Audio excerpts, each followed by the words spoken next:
Hi, folks. This is Mark by Mark A. Foster, Ph.D. for the Institute for Dialectical Meta-Realism.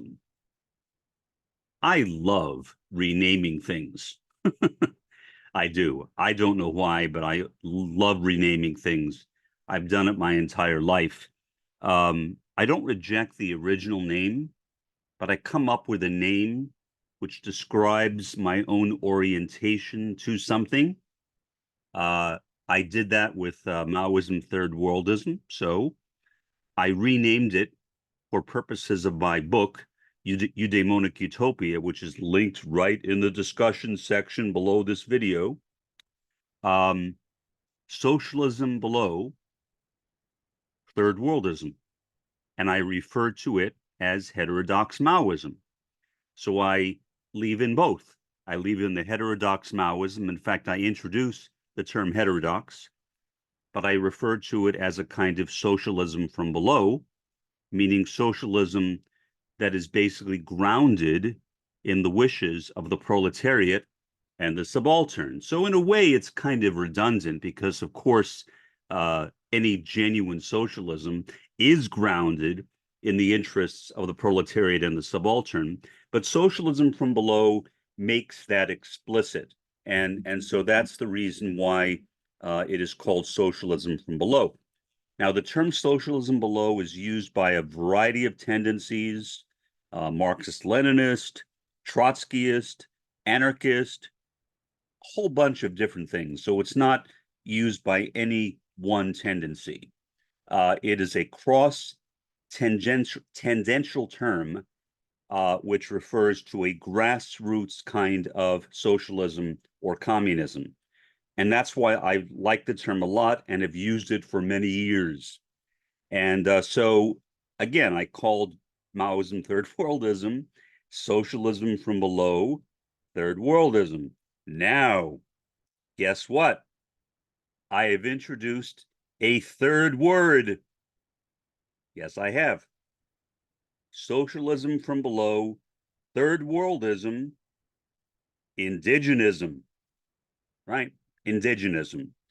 I think the reasons for my using the word indigenism here should be obvious to anyone who has been watching the various episodes of my podcast, particularly in relationship to Gaza and the disrespect that the Israeli Defense Forces and Israel itself and Israelis calling the Gazans Nazis have been showing for the Gazans.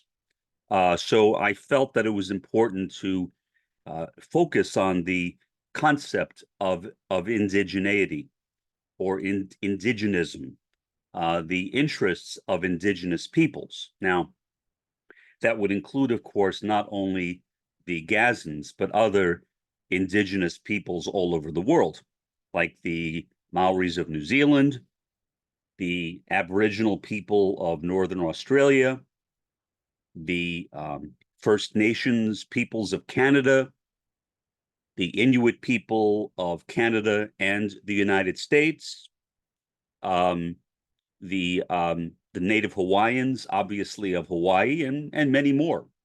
I mean, there are indigenous people all over the world. They are people who are native to the land, who have a special relationship to the land that outsiders generally do not understand, at least not fully. So, for example, as I've said before, I have no sense of indigeneity, no sense of it at all. I am not an indigenous person. I do not live in a place I am indigenous to. In fact, I don't know where I'm indigenous to. I guess if you go back far enough, West Asia, if you want to go back that far, but that's not being indigenous. Being indigenous means that that's where you are from. It's not talking about your ancestors. That's not what the term refers to. So to be indigenous, you have to be a part of that land. You are rooted in that land. You love the land. You have a spiritual connectedness with the land, which is something that sadly I will never know. The Israelis are not the indigenous people of Palestine. They are colonialists, but they are abusing and have long abused the indigenous people of Palestine, which now we can see that in the war or terrorist campaign on Gaza. It is a tragedy. It is horrendous. It should be condemned by any person with any degree of a moral conscience or compass. And I wish that it were. Sadly, there are too many people who take the side of the Zionist entity. And I have heard comments to my videos by many such people, sadly, people who side with Israel, who have made some horrendous statements about the Palestinians, things that I will not even repeat, even though they're not my words. I will not recite them, so I will not be contaminated with the filth associated with their words. So I thought that, again, Indigenism, like Third Worldism, needs to be associated with socialism from below. And that is a kind of heterodox Maoism that can also be called Maoism, Third Worldism. But I feel that adding the term Indigenism is important for a couple of reasons. Let me go through what I mean by that. First, are all indigenous people people of the third world? No. For example, there are indigenous people who are from the United States, and the United States is not a third world country. The same is true throughout the world. Are all first world people, I should say, are all third world people indigenous? No. You travel to Mexico City, for example, a large city, the largest city in North America. It is not an indigenous city, meaning the people who live in Mexico City, to the best of my knowledge, are not indigenous to Mexico City. Now, perhaps there are some people who live in Mexico City who are indigenous to that area, but if so, I am not aware of it. If you know otherwise, then please correct me. I would be happy to know that there are some indigenous people in Mexico City, but that is not what I understand. So they're two separate concepts. Indigenism, which refers to a connectedness to the land, a kind of spiritual connectedness to the land, like the Gazans have to Gaza, for example, which is expressed right now in the way in which the Gazans are being treated by the Israelis, with the Israelis trying to remove the Gazans, not only from their land, but also from their continent, to have them exiled from Asia to Africa, Europe, Egypt rather, which of course is a North African country. Now, I hope that that tragedy can be avoided. There is a proposal which was made by Israel. I personally do not like it, but I don't like anything that Israel does, to be honest. There are many European countries that are trying to pressure Hamas to take the deal. If I were Hamas, would I take it? I don't know. But it's not for me to say. I don't like it, but is it better than being destroyed? Is it better than being exiled to Africa? That is not a decision that I can make. I mean, I would say no, but what I say is irrelevant. I think they're both bad. The proposal is bad because the proposal is a colonial proposal. It comes from the invaders to the region, the people who are not indigenous to the region. They, in principle, have no right to make any proposals at all. If it were up to me, I would escort them away. I would say, Israel, you have outstayed your welcome. Well, actually, you never had a welcome. So please leave right now. The problem is there is no way to enforce such an idea.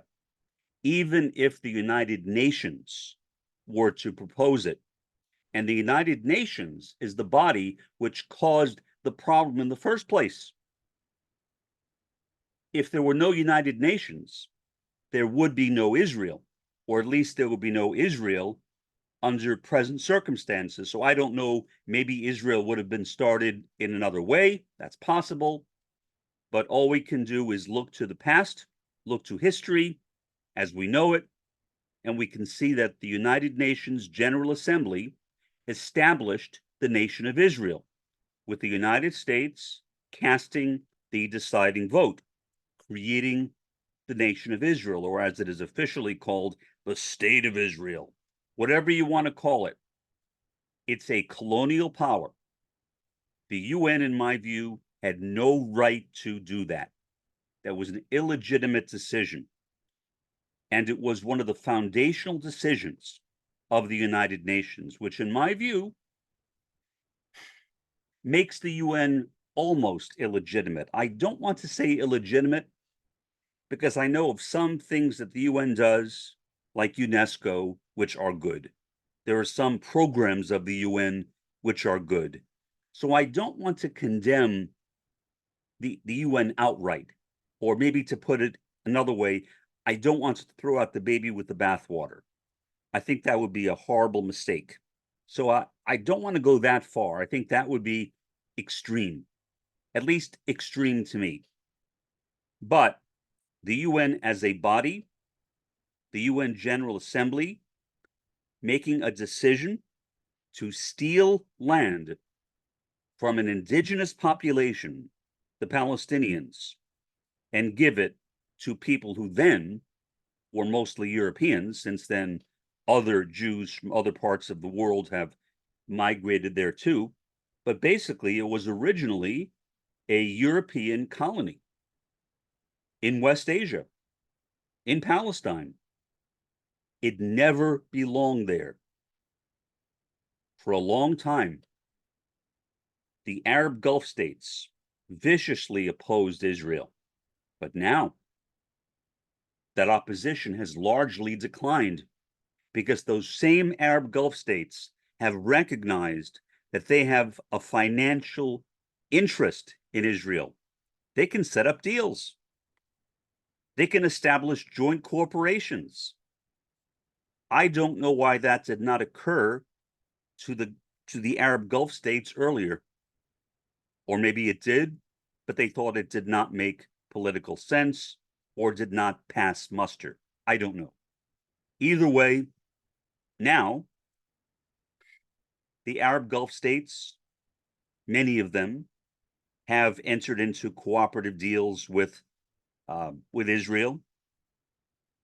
Although Saudi Arabia is not among them, that's only an official thing. For all intents and purposes, Israel and Saudi Arabia have business relationships.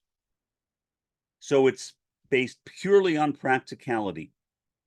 How many heads of the Arab Gulf states have you heard speaking out against the actions of Benjamin Netanyahu in Gaza?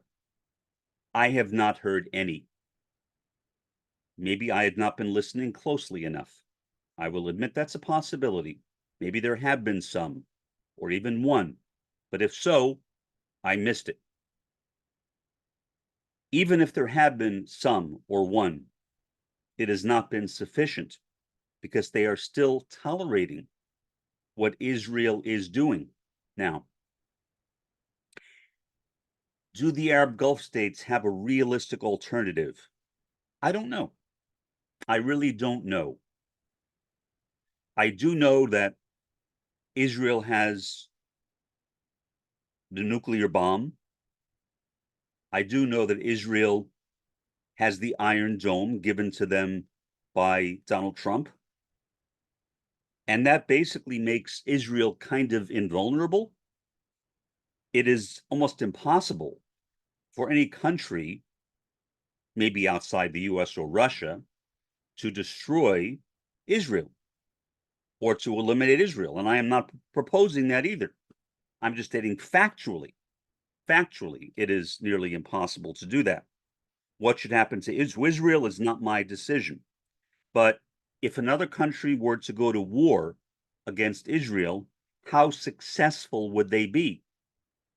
In my view, not successful at all. And I think that's why they haven't done it. So I think they have basically cried wolf long enough against the Zionist entity, and now they are playing dead. They have decided to simply go along with Israel and make peace with it, which in my view was a horrible decision. But again, it's not a decision that I have the authority to change.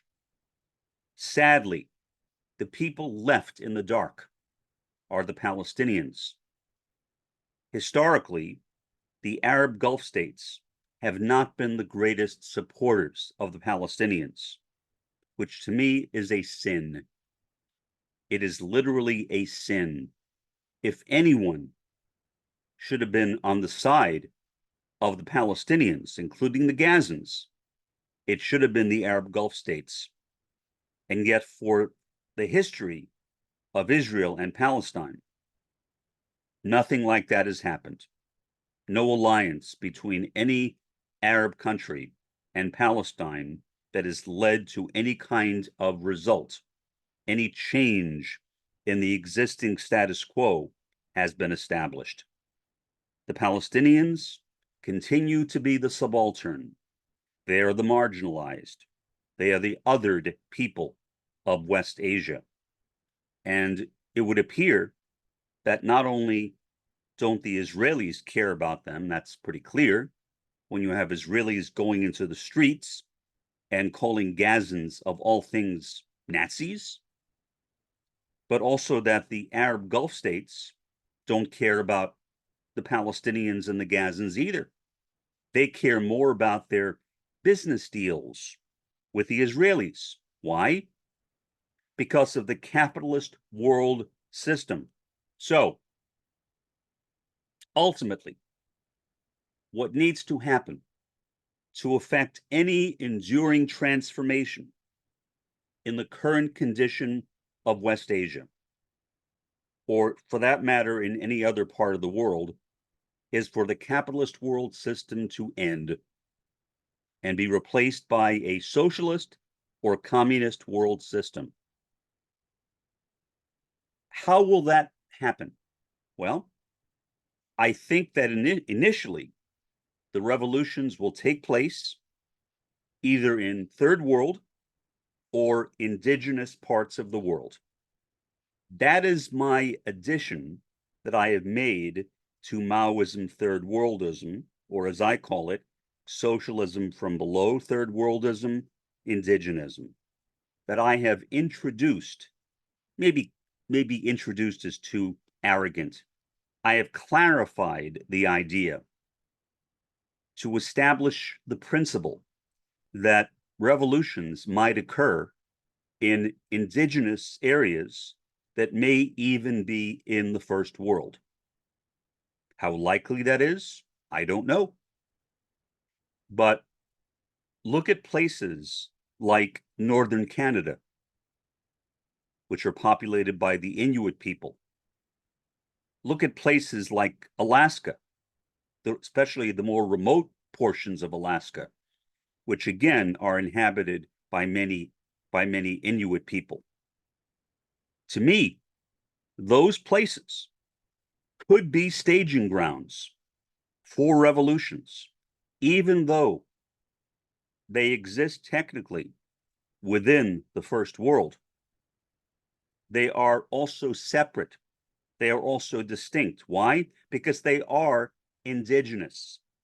And so I think that expands the scope of Maoism third worldism by giving it an additional possibility.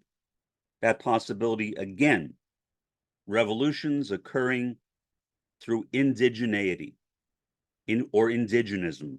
Either way. Will that happen? Again, I don't know. I don't know, and no one can know. The future is a mystery to all of us. But is it a possibility? I sure hope so, because if not, the earth may be turned into the kingdom of cockroaches, and that will not be to the benefit of any of us. And so I think that the term socialism from below, third worldism, indigenism, clarifies the nature of Maoism, third worldism, and adds to it a category that had not been included, at least in the name of the tendency.